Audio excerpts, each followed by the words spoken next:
Every year we resolve to be better about so many things for the new year. Our next guests say, why not resolve to be more green with simple resolutions to protect our environment? And here with 5 simple green resolutions are Justin Stockdale and Sarah Alessio Sheaa of the Pennsylvania Resources Council. Thank you so much for being here today. Heather, thanks for having us. What a neat concept too, because we're trying to be better for ourselves, but this is for us essentially.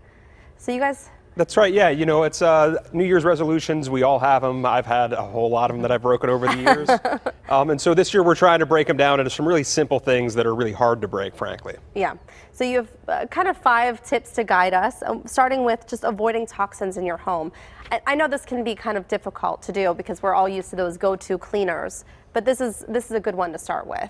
Yeah, it's an easy one to start with. I mean, a lot of the non-toxic stuff is the simple stuff people have been using for a long time. It's going back to baking soda and vinegar to do cleaning instead of necessarily going out to buy products that have synthetic fragrances or colors in them. Just go back to the basic simple stuff that's inexpensive and cleans really well and is safe for your home and your family and your home. I know there's a lot of great websites that kind of grade some of these products, and it's surprising what you read about some of them that we use every day. The Environmental Working Group has a really great resource for if you want to search not only personal care products but cleaning products. You can go online and search for the stuff that's sold in the store. So if you still want to go to that, maybe don't want to make your own, you can still look on their site to find out what's the best stuff, what's safer for the environment. One of your other tips is learn more about the environment.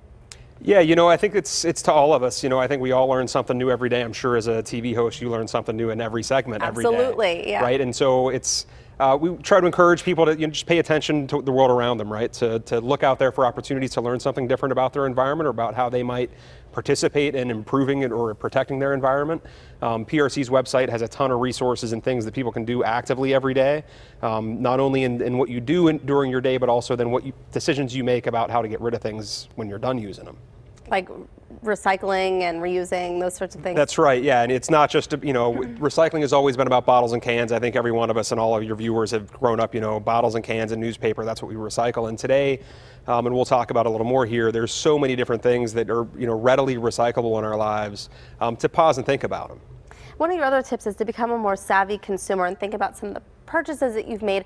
This was something really fascinating. I saw this on CBS this morning with so many people ordering from online sites. They don't know what to do with all the cardboard. There are so many packages that are coming in that recycling facilities are overwhelmed.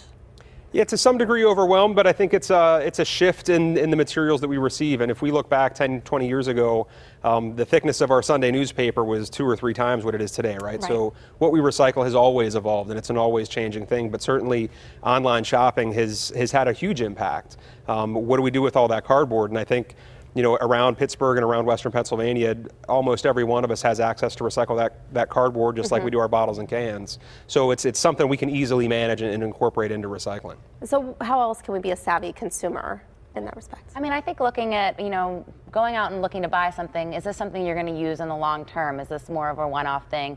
And also looking at, there's so many options out there to find gently used and secondhand items now. I mean, from the number of Goodwills and Salvation Armies to Craigslist and online stores. Facebook even has a secondhand thing. Maybe thinking along those lines first before going out and purchasing something brand new. And you say make reuse a household habit. How do we do this?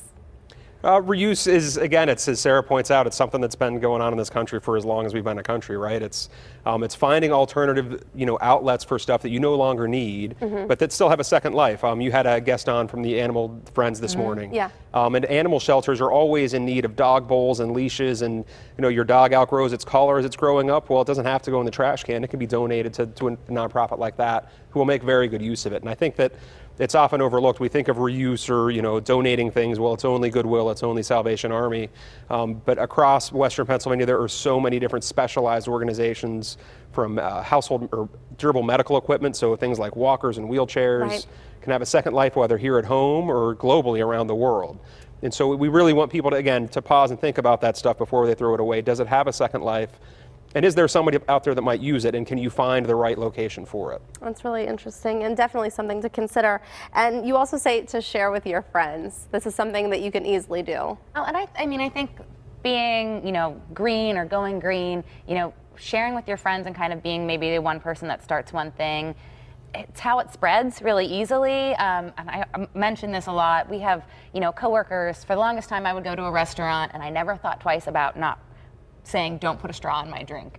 But after sitting with somebody else, they said that when we first sat down, oh, you know what, we don't need a straw. It's just that one simple thing to reduce, the material that we're using. And once I saw other people do it, like I got into that habit of doing it. And then if I do it with new people, so it's just a way for it to spread. So, you don't have to, I think, overwhelm your friends and family, but you can start with just little tiny things that really can slowly make an impact over a long term. I wonder how many people are now going to request that they don't need a straw now after hearing you say it. Yeah. Thank you both for being here this morning. And for more ways to be green and reduce, reuse, and recycle every day, visit the Pennsylvania Resources Council website, and you can look for that link at kdka.com/PTL.